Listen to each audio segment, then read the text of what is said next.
All of the research and planning done in previous sections are used to create the financial considerations and projections section of the business plan. Without the decisions made and strategies developed earlier, this section would basically be a complete guess. My name is Blair Bernard, and I'm the Regional Director for the Southeast Indiana Small Business Development Center. For more information on resources available in your area, please visit www.isbdc.org. So what information do you need for the Financial Considerations Plan? The financial portion of the business plan is the most important part when requesting funding. If you are too conservative, you might not be able to prove that you can pay back the debt you are requesting. If you are too optimistic, you can make a funding partner suspicious. Before you start to make your financial projections, gather the information you will need to complete this section. First, you will need all of the research and assumptions used earlier in the Market Strategies Plan. 3 years personal tax returns, your personal financial statement, also known as a personal balance sheet, a sources and uses of funds description for the project, and written estimates for any expenses. Then, collect information based on the business cycle you are in. For a startup business, you will also need proof of current employment. Since you do not have historical numbers to prove your assumptions, your market research will be vital. If you are currently in business, you will also need to provide 3 to 5 years of company tax returns, interim financial statements or statements prepared within the last 90 days, and market appraisals for any pieces of equipment or real estate you plan to use for collateral. If you are buying a business, you will need to have the seller's 3 to 5 years of company tax returns, interim financial statements, and the buy-sell agreement that details what is included in the sale. If the owner of the company you wish to purchase refuses to give you the tax returns for the business for the last 3 to 5 years, run. Do not walk from this business. In order to know what the business is worth, you have to know what the business is doing financially.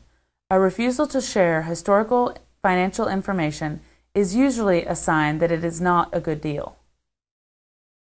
3 years of financial projections are a standard part of the business plan. For many entrepreneurs, this is also the scariest part of the business plan because they do not have the training necessary to really understand how all of these numbers relate. If you are scared about the numbers, don't know where to start, or don't feel that you can create 3 years of projections on your own, call the Indiana Small Business Development Center for no-cost confidential advising.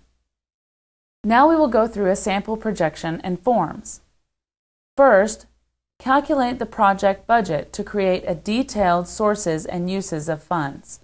A picture of a sample form has been provided here, but you can create your own with the same information using any spreadsheet program.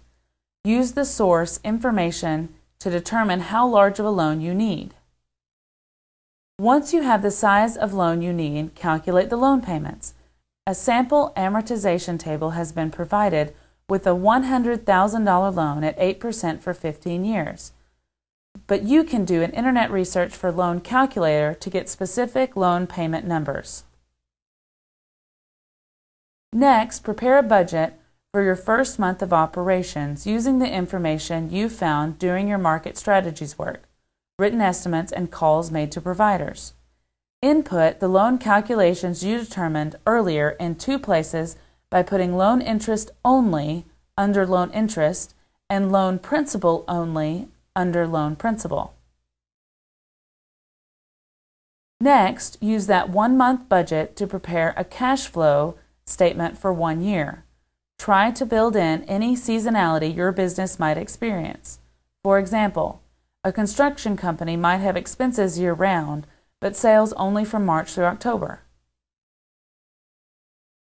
Next, use the total estimate column on your monthly cash flow and transfer that information to the projected profit and loss statement shown here. Now, estimate your assets and liabilities on the day you open or expand your business and input that information into the projected balance sheet. Now repeat this process twice more to create the 3 years projections.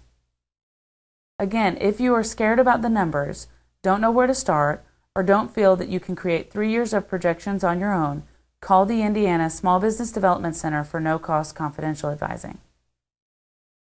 After completing your financial projections, write a separate Word document that details the assumptions you made when creating your spreadsheets.